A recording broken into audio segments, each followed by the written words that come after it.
Welcome to a special episode of We Don't Die. I'm your host, Sandra Champlain, author of the international best-selling book called We Don't Die, A Skeptic's Discovery of Life After Death.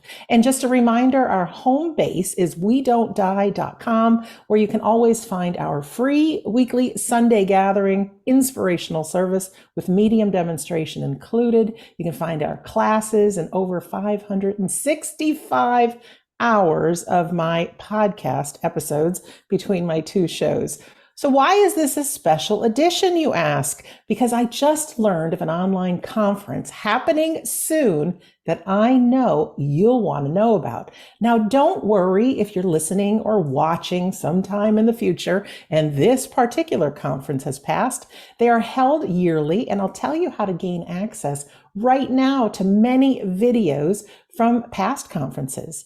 The first weekend in November is the online conference called Beyond the Brain, with presentations such as cases of children claiming to have past life memories, spiritual lives of scientists, terminal lucidity in children and animals, and a lot more, with pioneer researchers like Dean Radin, Michael Naum, Professor Jim Tucker, and Rupert Sheldrake.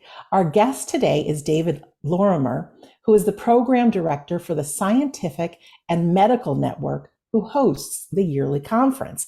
He has a lot of credentials under his belt, including being the author of over a dozen books, including Survival, Death as Transition, and Science, Consciousness, and Ultimate Reality.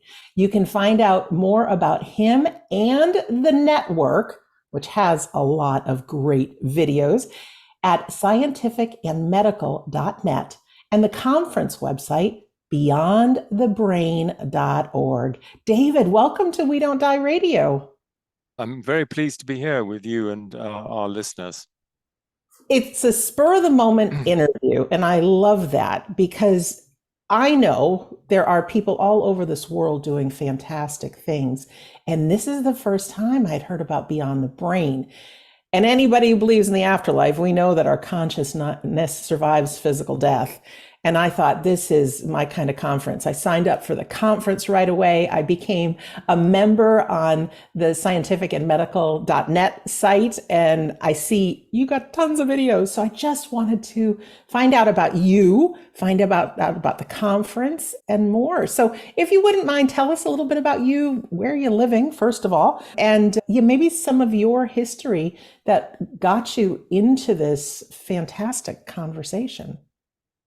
I'm speaking to you from the southwest of France, and specifically the area that used to be the area of activity of the Cathars, who were a medieval Christian group.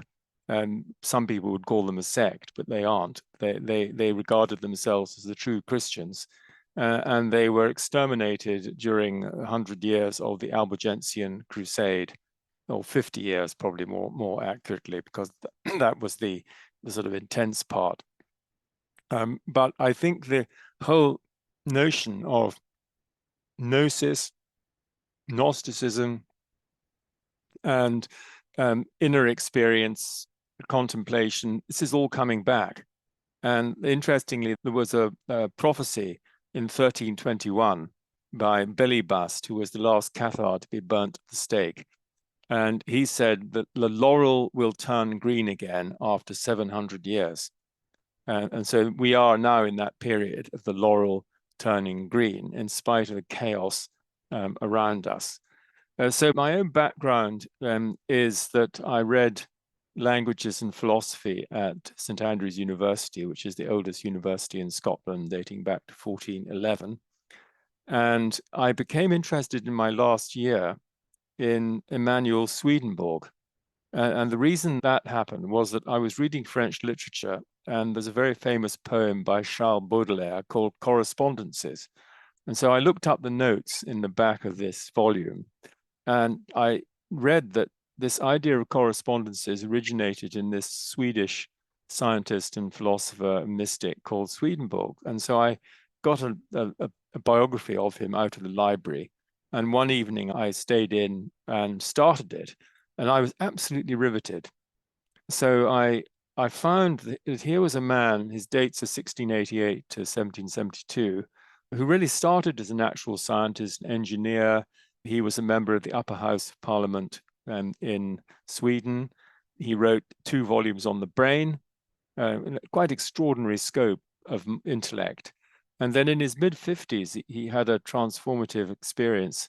And suddenly he was able to see into the other worlds and have experiences of talking to spirits, talking to deceased people, finding out things that couldn't be found out by talking to these people. And yet he wrote about these things in a very scientific, matter-of-fact way. And he wrote in Latin, which was still understood by the scholars of the day, which meant that if you were French or you were a German scholar, you would still be able to understand Latin. It's a strange thought now for us.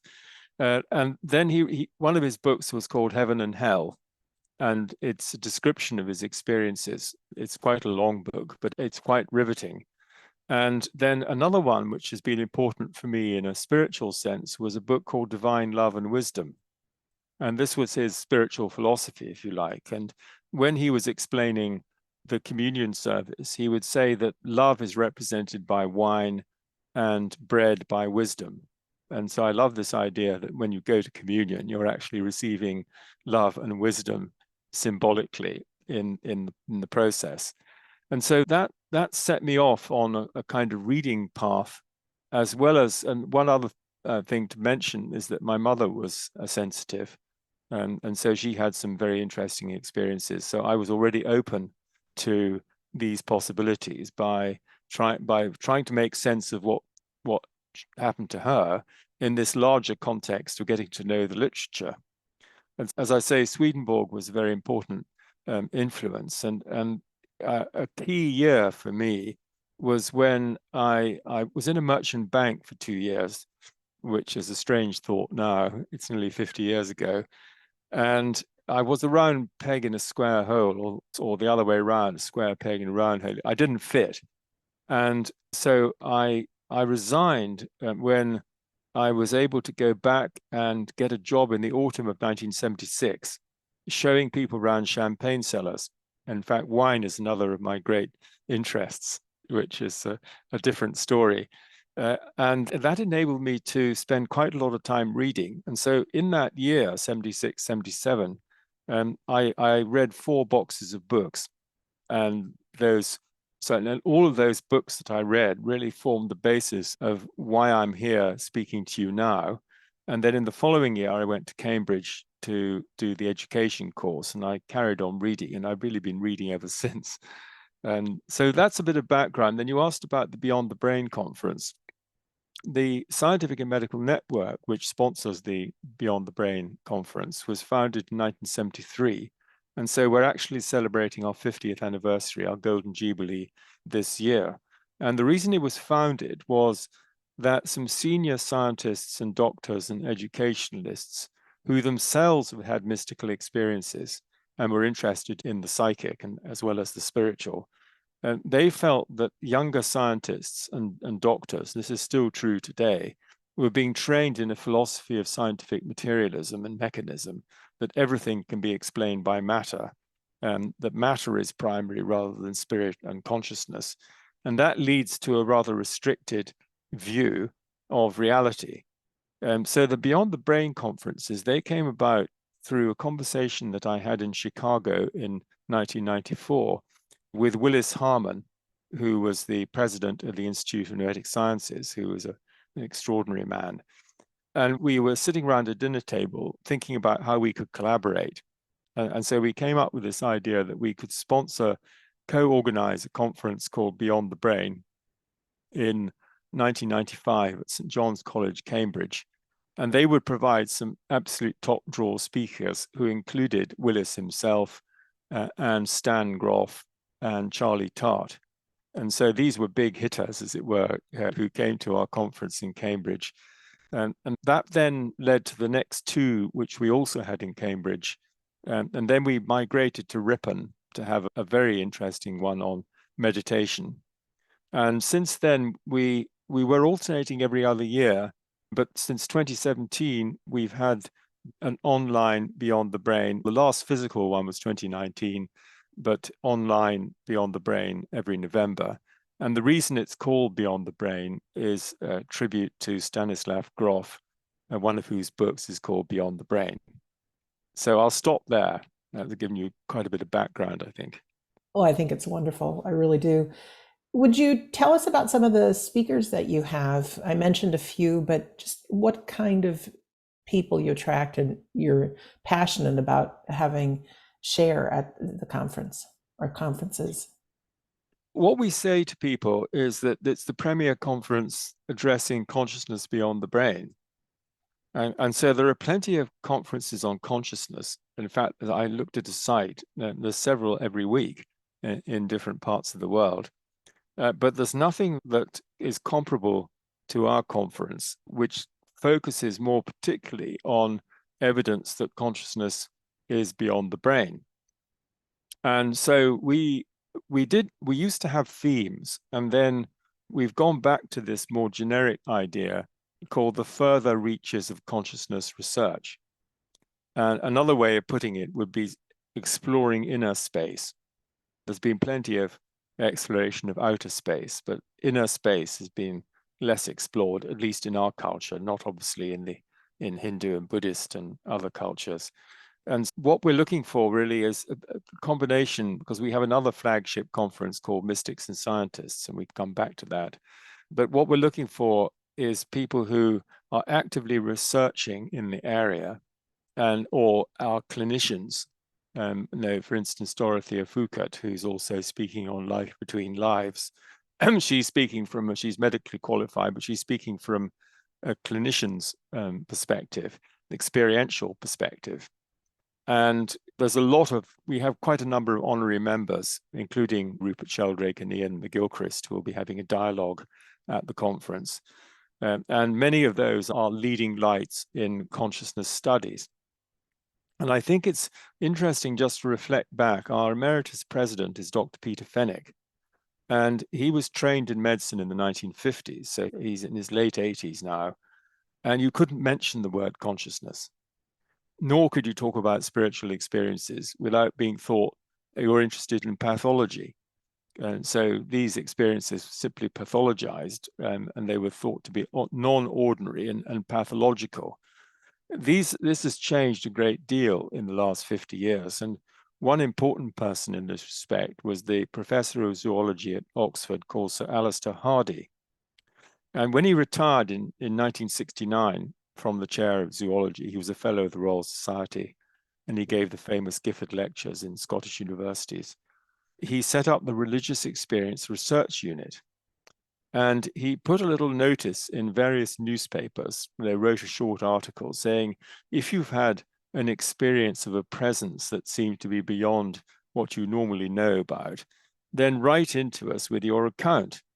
And he had several hundred accounts just straight away of people. And they've got now 6,000 to 7,000 of these accounts on a large database, and they're all classified in various ways. So they've got a great range of experiences. And Rupert Sheldrake has done something similar for animal telepathy. And he's got about 5,000 cases of animal telepathy. They're written in by people, which is a pretty impressive database. And then in the 90s, you had the creation of the Journal of Consciousness Studies. And I remember in 95, they were only a year old, that about to celebrate their 30 years. And they had a stall where people could subscribe to the Journal of Consciousness Studies. So that's provided a forum and even a terminology of consciousness studies. Noetic sciences would be another way of putting it, that enables people researching in this area to submit peer-reviewed articles. And what's interesting, which I heard quite recently, is that the majority of articles now come from a non-materialist view, whereas at the beginning, the majority were materialist. And so I think there has been a shift, but not really in the mainstream. And this is the difficulty, because if people are going to stay within university parameters, then they can't be seen to be too far out in their views, even if those views are evidence-based. I'm doing my very best to share. I know I've talked to people from the Institute of Noetic Sciences, IONS, quite a bit. There is so much in the world of science and medicine supporting this. And I think it's just a matter of time that there'll be that tipping point.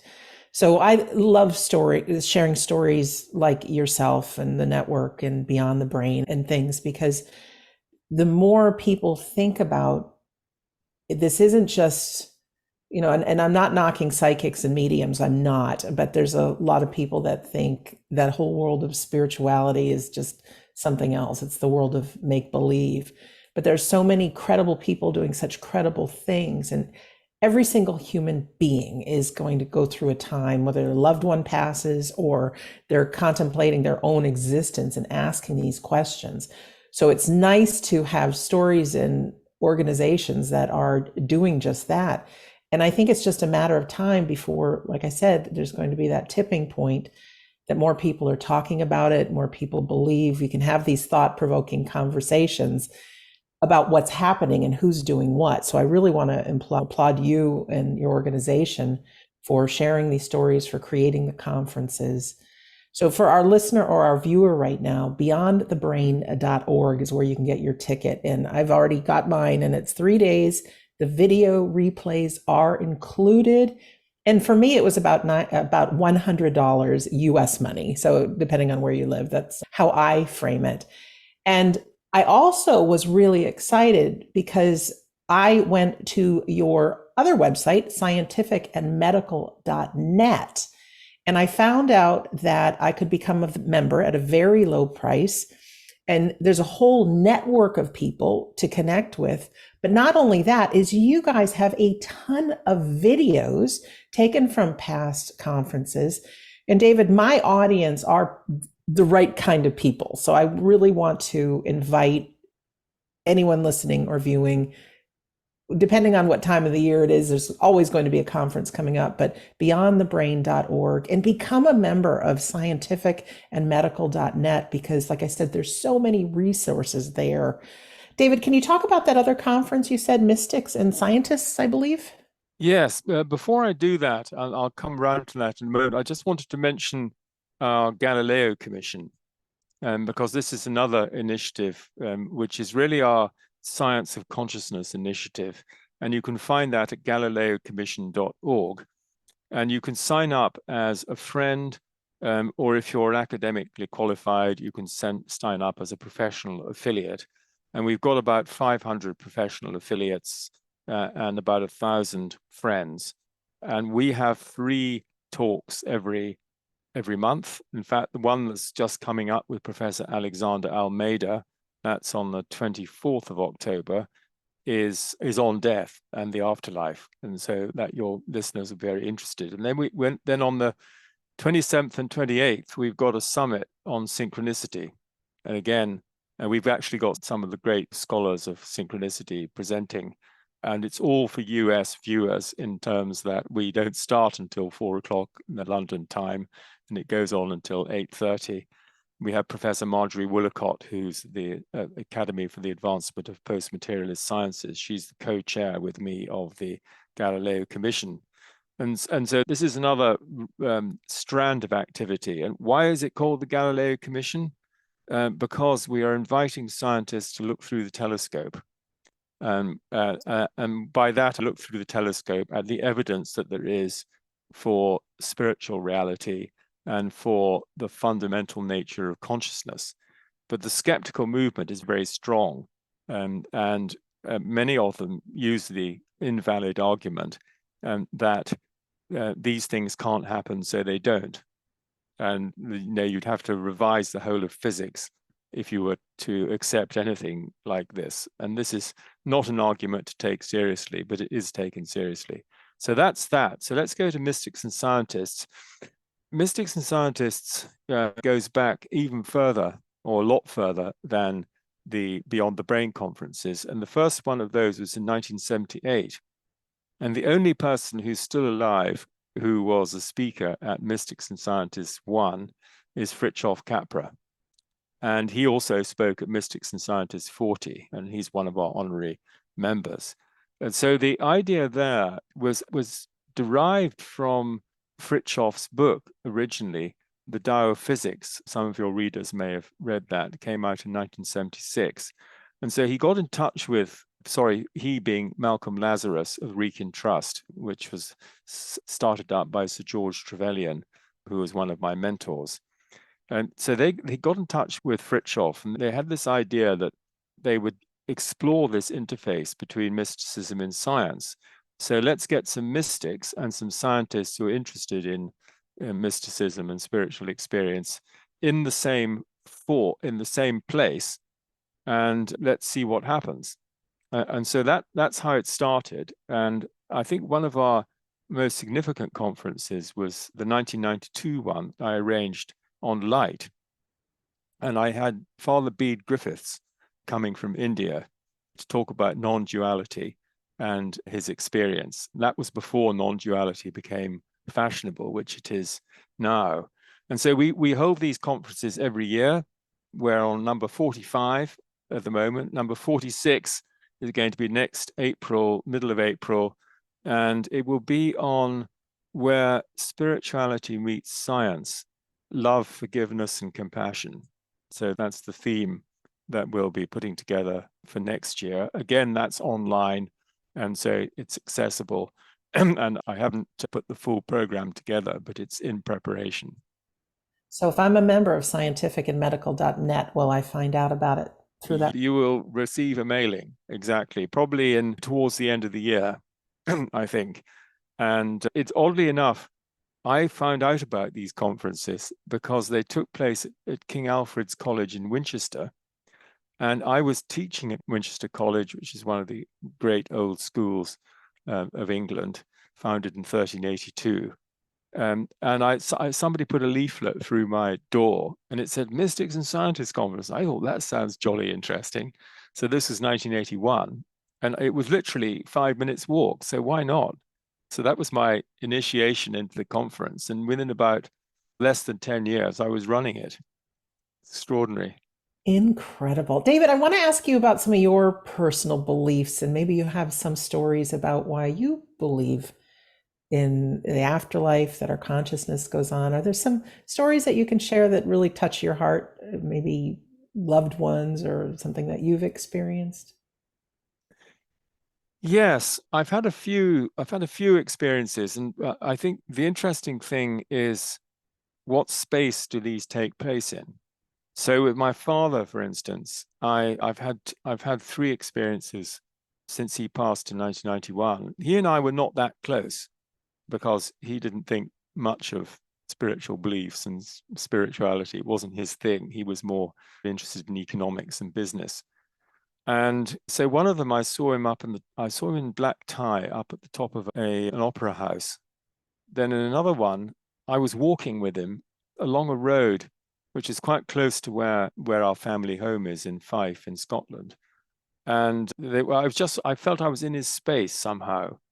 And then the third one was very touching because he appeared in a dream about 3 or 4 years ago and gave me a hug. And that was so affirming because we had our differences. And I've had some similar experiences with my mother, one of which springs to mind, was I find myself ringing the bell at her house in St. Andrews. And when she comes out, she looks in her 30s. And that's an interesting thing because I think it's pretty common in the literature that when people appear to their loved ones, they appear in a younger version of themselves, as it were, which is good because the ancient version that passed away is not how you want to remember people. That's right. So much has been said through so many different means that we get to pick our best age. We're in great health. We're alive. We're well. And they're so comforting, those kind of words and those kind of experiences. Because some of us, our last memories of our loved ones were not that. So to know that they're living on and they're thriving. And you mentioned dreams. Just recently, I introduced and talked to Dr. Garrett Yant from the Institute of Noetic Sciences. And he was talking about research that they had done with lucid dreaming and how it helped people with PTSD. And I don't know too much about the world of lucid dreaming, but it was something like 79% of the people who had really suffered PTSD were able to heal doing this research on and experiencing lucid dreaming. So for me, that's like the bone as a dog that I'm hanging on to right now to investigate. But the other night, I had gone to sleep with the intention of just trying to have a lucid dream and connect with my dad. And of course, I woke up early in the morning and nothing happened, right? I said, well, let me go back to sleep and just see what happens. And I just had that intention. If I looked at my hand and I could recognize my hand, then that'd be my little signal that I was just in one of these dreams. So no kidding, David, I looked at my hand and my thumb was on the other side, right? And so I was able to catch myself in the dream. Now that happened several nights ago. I haven't been able to reproduce it, but it's gotten me really wanting to learn more about the dream state. But what ended up happening is I created a beautiful place once I recognized it was a dream, created a couple of chairs and invited in my dad. And like you spoke about your dad and your mom, not only could I see my dad, but he was as real as anything I'm looking at right now. I remember my dad. I can remember him in pictures, and I can't really remember his voice, just a little bit. In that dream, he was talking to me. I heard his voice again. It was clearer than any memory that I have or anything that I'm looking at right now. I could see exactly what he was wearing from head to toe. And I got the biggest hug from him, and he let me know how proud he was of me. So I woke up thinking, I want to explore more. People want to be able to know that their loved ones are around. And there's different ways people can do that. But for me, like I said, I feel like a dog with a new bone to see what's possible. Because when we have one of those transforming experiences, it can change our life. It can give us our life back, because very often people die inside when one of their loved ones passes. And so, was it my imagination that created that? Was it really my dad? I believe it was my dad. But even if it wasn't, it's healing and it's helping. So, anyways, thank you for sharing about the dream. And I think there's so much more possible than we know. Yes, what it puts me in mind of is two things. One is that Raymond Moody, who I know has done some work on with a kind of induced after-death communication. And so there is a protocol for this. And I've been involved for a few years now in a project on after-death communication with Eveline Elsässer, Elsaeser. So if you look her up, then you'll find the information on her website. And so we've got 1,000 cases in French, German, and English, with 2 million words of analysis with 186 questions. And so this is a very thorough piece of work. And we're now doing, one of the latest surveys we're doing is in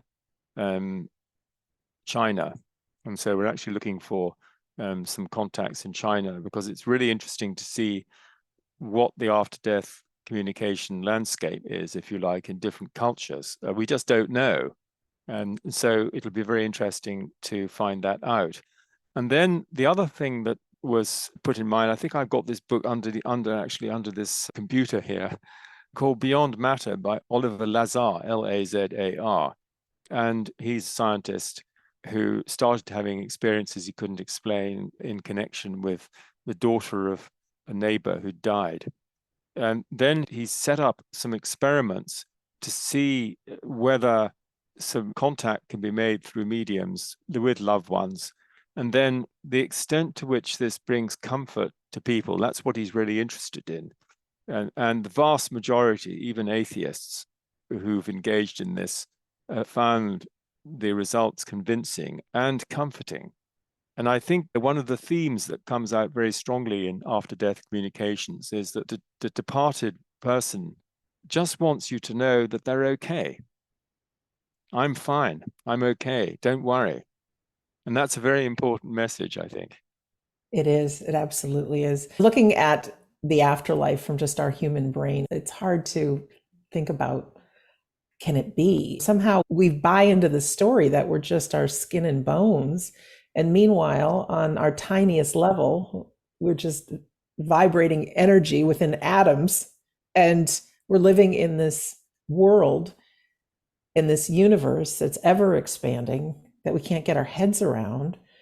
Once we start hearing some of these stories and realizing there's more to us than meets the eye, then I think there's that opening for believing that this is real, believing that our loved ones have gone on.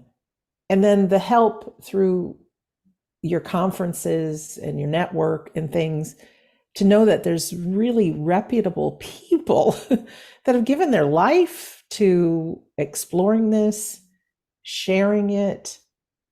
So I really do thank you for being someone who's investigating yourself and then sharing those people that are. I think it's important work, and it is cumulative. And one of the books that we published last year, which I edited with, I edited it with Marjorie Woolacott, who was the principal editor, was called Spiritual Awakenings. And this is the account of 57 academics and scientists about their spiritual awakening, either process or experience or both. And they're all very short. So they're all 1,200 words. And there are a lot of them. And the whole point behind this initiative, and we'll be doing another one on synchronicity next year, is to encourage other scientists and academics to come out of the closet. Because I think we've got a closet problem here. People are very prepared to talk about what's happened to them around a private dinner table. But God, for goodness sake, don't let my colleagues know that I've had these kind of experiences. They might think I was mad. And this is just a nonsense. And I'm reminded of a story that Ken Ring told me. Ken Ring is one of the sort of doyens of the near-death experience. And he's still writing. He's 88 now. But he said that he was invited to a book club to talk about NDEs in the early days. I think there were 9 women in the book club. And he was chatting to each of them before. And they all said to him, I've had some interesting experiences, but I wouldn't tell these people. They're their friends, for goodness sake. And so I think if we can change the ethos and the culture around these experiences, then a lot more people will actually come out. And if you look at the research done by what's now called the Alistair Hardy Center, I referred previously to the Religious Experience Research Unit, and then the incidence of spiritual experiences of some kind is actually 2/3 of the population.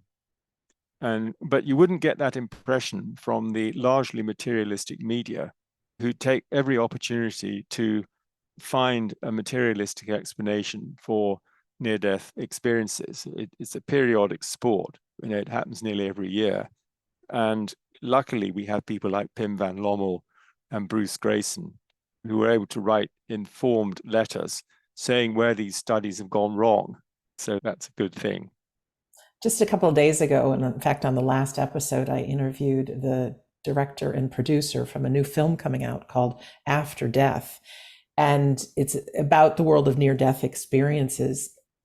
They will be in almost 2,000 theaters across Canada and the United States coming the end of October, beginning of November, when your conference is. And then in about a month's time, they'll have it global for digital distribution worldwide. But just talking about, in my research, about, like you said, about 2/3 of people do believe in the afterlife.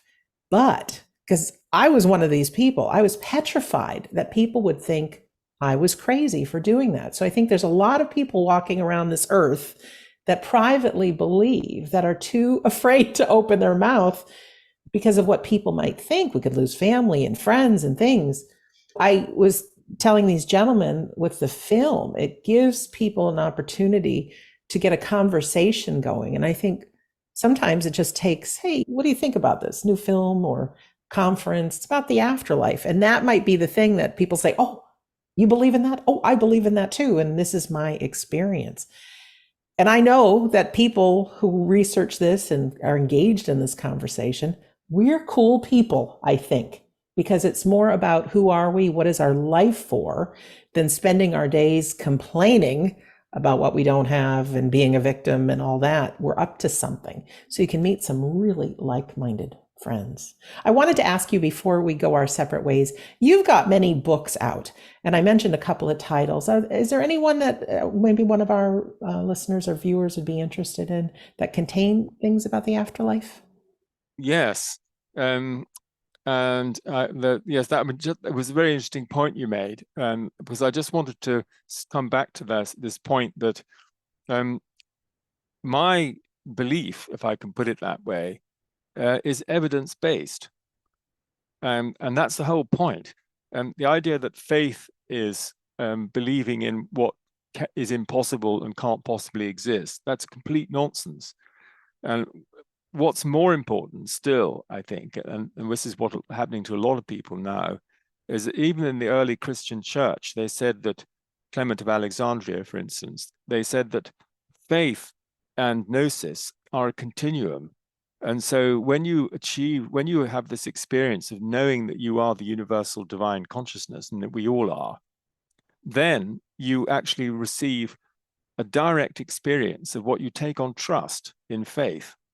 And so I think that our whole culture, or part of it, is moving towards this direct experience. And you don't need any other kind of proof once you've had this direct experience.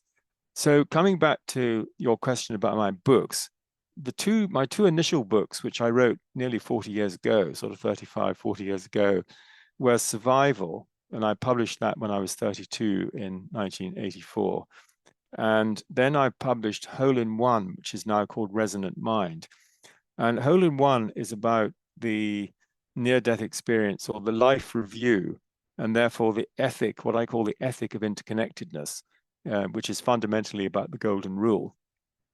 And so those are two books specifically on these topics. I have some essays on these topics in my book of essays called A Quest for Wisdom, which came out in 2021. And that's 25 essays. Some of them are also on ethics and society, and some of them on worldviews, on consciousness. So there's a wide range of text there. And then another set of books that I've written have been on the Bulgarian sage, Peter Dunov, Deunov. And so one of his books, one of my books there, was the latest one, has a foreword by Wayne Dyer, is called Prophet for Our Times. And if you want a kind of basis for a possible new culture of love rather than power, which is what we have at the moment, then Peter Dunov's 5 principles are absolutely central. And these are love, wisdom, truth, justice, and goodness. And I wear a pentagram, which stands for these 5 principles. And he also translated this into a movement, sacred dance called paneurythmy. And you can look that up online, and you can see the paneurythmy being danced in the Rila Mountains in Bulgaria, which is an extraordinary experience to have. And then more recently, I've published a volume of poetry, and that's called Better Light a Candle. And better light a candle than curse the darkness. And I've got a number of other edited books. There's Thinking Beyond the Brain, The Spirit of Science, which I'm just about to re-edit, A New Renaissance, which has just come out in a new edition as well. And in addition to that, I'm been the editor of Paradigm Explorer, which is the journal of the Scientific and Medical Network, since 1986. And we're on issue 142. So I've done 110 issues, and it comes out 3 times a year for members. And one of its great features, I think, is the extensive book reviews, many by myself. And so I'm always hoovering up more information and curating that for people and being able to pass it on. So that's a little bit about some of my books. You're a busy man. Yeah. Yes, this week I'm on a Mary Magdalene retreat, which is something that we do every year because there's a lot of interest in Mary Magdalene in this part of France. And tomorrow evening, this is going to apply to people who listen to this several months on, but we happen to have Annine van der Meer talking about her new book on Mary Magdalene. And so this is a whole other area which I think is very important, which is the sacred feminine, the divine feminine, the Holy Spirit.